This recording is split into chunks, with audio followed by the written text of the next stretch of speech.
नमस्कार दोस्तों, राधे राधे, जय माता की। तो स्वागत है आपका आपके चैनल धार्मिक उपाय में। आज के इस वीडियो में आप सुनेंगे माघ मास महात्म के 16वें अध्याय की कथा, जिसमें कांचन मालिनी, अप्सरा और राक्षस की कथा का वर्णन किया गया है। कार्तवीर्य जी बोले, हे भगवान, ये राक्षस और कांचन मालिनी कौन थे? उसने अपना पुण्य किस प्रकार दिया तथा उस राक्षस की सदगति कैसे हुई? हे ब्राह्मण, हे सूर्य रूपी अत्रि पुत्र, आप मेरे इस आश्चर्य को दूर करते हुए कहिए। दत्तात्रेय जी बोले, हे राजन, इस प्राचीन विचित्र इतिहास को सुनो, जिसके सुनने से वाजपेयी यज्ञ का फल प्राप्त होता है। कांचन मालिनी नाम की एक बड़ी रूपवती अप्सरा थी। एक दिन वह प्रयाग में माघ मास में स्नान करके आकाश मार्ग से शिवजी के मंदिर को जा रही थी। गिरिराज हिमालय पर्वत की निकुंज में एक विशाल रूप में खड़े हुए वृद्ध राक्षस ने गगन मार्ग से जाती हुई उस स्वर्ण कांति के समान तेजस्विनी, सुंदर कटी वाली, बड़े बड़े नेत्रों वाली, चंद्रमुखी, लंबे लंबे केश एवं उठे हुए सुंदर कुचों वाली अप्सरा को देखकर कहा, हे सुंदर केशों वाली, हे पीन पयोधरे, तुम कौन हो तथा कहाँ से आ रही हो? तुम्हारे वस्त्र और वेणी गीली क्यों है? हे भीरू, तुम आकाश मार्ग से कहाँ जा रही हो? हे भद्रे, किस पुण्य के प्रभाव से यह तुम्हारा तेजस्वी शरीर अति मनोहर रूप है? हे सुलोचने, मेरे मस्तक पर तुम्हारे वस्त्र से गिरे हुए एक बूंद जल से मेरा क्रूर स्वभाव क्षण भर में शांत हो गया। इस जल की क्या महिमा है? तुम शीलवती हो, अतः मुझसे इसका कारण कहो। तब अप्सरा ने कहा, हे राक्षस, सुनो, मैं काम रूपणी अप्सरा हूँ। मेरा नाम कांचन मालिनी है। चाहे जैसा मैं अपना रूप बना सकती हूँ। मैं इस समय प्रयाग से आ रही हूँ। गंगा जमुना के संगम में भली प्रकार स्नान करने से मेरे वस्त्र भीगे हुए हैं और इस समय मैं श्रेष्ठ पर्वत कैलाश पर, जहाँ देव दानवों से पूजित शिव पार्वती रहते हैं, वहीं जा रही हूँ। त्रिवेणी के जल की बूंद के प्रभाव से तुम्हारी यह क्रूरता दूर हो गई है।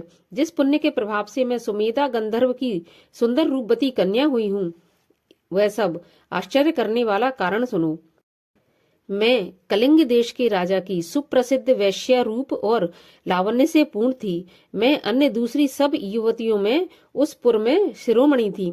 मेरे इस रूप की संपत्ति का सारा नगर मोहित था, जिससे मैंने अमूल्य वस्त्र, नाना प्रकार के गहने, धन और पोशाक आदि अपने रूप के कारण प्राप्त कर लिए थे। मेरे पास स्वर्ण की कमी नहीं थी, क्योंकि काम पीड़ित युवा पुरुष मेरे चरणों की सेवा करते थे। मैंने उनका सर्वस्व हरण कर लिया था। कोई कोई कामी जन आपस में स्पर्धा करके मृत्यु को भी प्राप्त हो गए। इस प्रकार मैंने अपनी इच्छा अनुसार खूब भोग भोगे, जिनमें मेरा सारा समय व्यतीत हुआ। वृद्धावस्था आने पर मैंने विचार किया कि नित्य भोगों के कारण मैंने दान, तप, हवन, व्रत आदि कुछ नहीं किया और न धर्म, अर्थ, काम, मोक्ष देने वाले भगवान की आराधना ही की, न क्लेश हरने वाली दुर्गा देवी की पूजा की, न विष्णु भगवान का स्मरण किया, न कभी ब्राह्मणों को तृप्त किया, न प्राणियों का कोई हित किया। हे राक्षस, मैंने ऐसी बहुत सी पाप किए जिससे मेरा चित्त दहकता रहता था। एक दिन बहुत कुछ विलाप करते हुए मैंने ब्रह्म वेद निपुण राजा के पुरोहित ब्राह्मण से जाकर पूछा, हे विप्र, मेरा इस पाप से निस्तारण किस तरह से होगा? तब इस पाप रूपी कीचड़ से मैं डूबी हुई मुझ दीन पापनी को उबारिए। हे ब्राह्मण, प्रसन्न हो, मुझ पर दया का जल छिड़किए। साधु सज्जन लोग अच्छे बुरे सभी प्राणियों पर सदा दया करते हैं। इस तरह मेरे दीन वचन सुनकर और मुझ पर दया कर वह ब्राह्मण प्रेम पूर्वक संपूर्ण धर्मों से पूर्ण वचन बोला, हे सुमुखे, मैं तेरे सब निषिद्ध आचरणों को जानता हूँ। अब तू मेरी बात मानकर शीघ्र ही प्रजापति के क्षेत्र प्रयाग को जा। वहां पर जाकर प्रयाग स्नान करने से तेरे सब पाप नष्ट होंगे। परंतु हे भीरू, तीर्थ में जाकर मन में भी अशुभ कर्म मत करना। प्रयाग में स्नान करने से पवित्र होकर तू अवश्य स्वर्ग में जाएगी। हे भामिनी, तीर्थ स्थान को छोड़कर अन्य स्थान में किए हुए जितने पाप हैं, वे उसी वक्त प्रयागराज में नष्ट हो जाते हैं। हे भीरू, सुनो, पूर्व समय में गौतम मुनि की स्त्री को देखकर इंद्र काम के वशीभूत हुआ और अपने रूप को छिपाते हुए गुप्त रूप से उसके साथ भोग किया। इस पाप के फल से तथा वहां जाने से इंद्र का शरीर अत्यंत लज्जापूर्ण और कुरूप हो गया। उसके पति के श्राप से इंद्र के शरीर में सहस्त्र भग चिन्ह हो गए। इस निंदनीय कर्म से मुंह नीचा करके देवराज इंद्र मेरू पर्वत के शिखर पर 100 योजन लंबे स्वच्छ जल से भरे हुए सरोवर पर जाकर स्वर्ण कमल की कलिका में घुस गया और उसमें बैठकर अपने को तथा कामदेव को धिक्कारने लगा। ऐसे जघन्य पाप से निंदित होकर सब मनुष्य नरक में जाते हैं। आयु, कीर्ति, धर्म, यश और धैर्य को सदैव नष्ट करने वाले दुराचारी कामदेव को धिक्कार है, जो मनुष्य के धर्म का नाश करता है। यह घोर विपत्तियों का स्थान स्वरूप है, जो देह में स्थित होकर धर्म भ्रष्ट करने वाला ऐसा दुष्ट शत्रु दमन करने योग्य है। यह असंतुष्ट रहने वाला तथा सदैव अकल्याण करने वाला है। जिस समय कमल में बैठे हुए इंद्र इस प्रकार कह रहे थे, हे भीरु, उस समय इंद्र के बिना देवलोक शोभा नहीं दे रहा था। तब सब देवता, गंधर्व, किन्नर, लोकपाल इंद्राणी को साथ ले जाकर बृहस्पति जी से पूछने लगे कि हे भगवान, हम नहीं जानते कि इंद्र कहाँ गए, उनको कहाँ देखें। जैसे श्रेष्ठ पुत्र के बिना लक्ष्मी आदि से संपन्न कुल शोभा नहीं देता, वैसे ही इंद्र के बिना देवगण सहित देवलोक शोभा नहीं देता। ऐसा उपाय सोचिए जिससे स्वामी सहित स्वर्ग लोक सुशोभित होकर सनात हो जावे। इसमें देरी नहीं करनी चाहिए।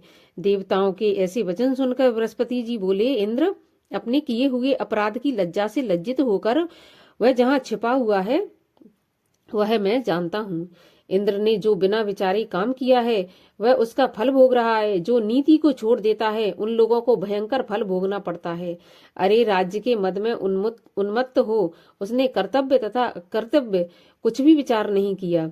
दैववश नष्ट बुद्धि होकर लोग मूर्खता से काम करते हैं, जिनके अपराध से इस लोक तथा परलोक दोनों के पुण्य नष्ट हो जाते हैं। इस प्रकार कहकर बृहस्पति जी सब देवताओं को साथ लेकर उस स्थान की ओर चले जहाँ विस्तृत सरोवर में स्वर्ण युक्त कमलों में इंद्र छुपे हुए थे। उन्हें देखकर सब देवगण स्तुति करने लगे, जिससे ज्ञान उत्पन्न होने पर वह बाहर आए।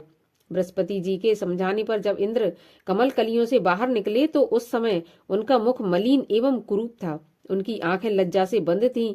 इंद्र ने बृहस्पति जी के चरण पकड़कर कहा कि हे बृहस्पति जी, आप मेरी रक्षा कर इस पाप से मेरा उद्धार करिए और उपाय बताइए। इंद्र के वचन सुनकर विप्रवर बृहस्पति जी ने कहा, प्रयाग में स्नान करते ही तुम पाप से छूट जाओगे। हे इंद्र, चलो, तुमको साथ लेकर हम सब लोग भी वहां चलते हैं। तथा पुरोहित को साथ लेकर इंद्र वहां गए और प्रयाग तीर्थ में गंगा यमुना के संगम में स्नान करके शीघ्र ही पापों से छूट गए। तब बृहस्पति जी ने प्रसन्न होकर उनको वर देकर कहा कि हे इंद्र, हमारे प्रसाद से तुम शीघ्र ही पापों से निर्मुक्त होगे और अब तुम्हारे शरीर में ये 1000 योनियों के चिन्ह 1000 नेत्र हो जाएंगे। अब तो इंद्र बृहस्पति जी के आशीर्वाद से 1000 नेत्रों से ऐसे सुशोभित हुए जैसे मानसरोवर कमलों से शोभायमान होता है। तत्पश्चात सब देवताओं और ऋषियों ने इंद्र की पूजा की तथा गंधर्वों से स्तुति किए जाने पर इंद्र अपनी अमरावती नगरी को गए। इस तरह प्रयाग में स्नान करने से इंद्र निष्पाप हो गए। अतएव हे कल्याणी, तुम भी देवताओं से सेवित प्रयागराज को जाओ। वहां पर जाने से शीघ्र ही तुम्हारे पाप नष्ट होंगे तथा स्वर्ग की प्राप्ति होगी। हे राक्षस, जब इतिहास सहित राजगुरु के मुख से मैंने ऐसे सुमंगल वचनों को सुना, तब मैंने संभ्रम में पड़ी हुई राजा के पुरोहित ब्राह्मण के चरणों में प्रणाम किया और बंधु बांधव, दास दासी, घर धन आदि सबको छोड़कर और विषयों को विष के समान जानकर तथा शरीर को क्षण भर में नष्ट होने वाला समझकर मैं घर से निकल पड़ी और नरक के दारुण भय की चिंता के कारण मैंने माघ महीने में गंगा यमुना के संगम प्रयाग में जाकर स्नान किया। हे वृद्ध निशाचर, उस स्नान के महात्मा को सुनो। 3 दिन के स्नान से मेरे सब पाप नष्ट हो गए तथा शेष 27 दिन के स्नान से पुण्य से देव योनि पाई और अब पार्वती जी की प्रिय सखी होकर कैलाश पर्वत पर रमण करती हूँ।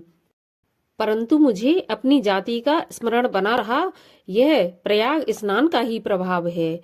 इस प्रकार से माघ मास के महात्म की 16वें अध्याय की कथा समाप्त होती है। मैं मिलती हूँ आपसे अगले वीडियो में। तब तक के लिए राधे राधे, जय माता की।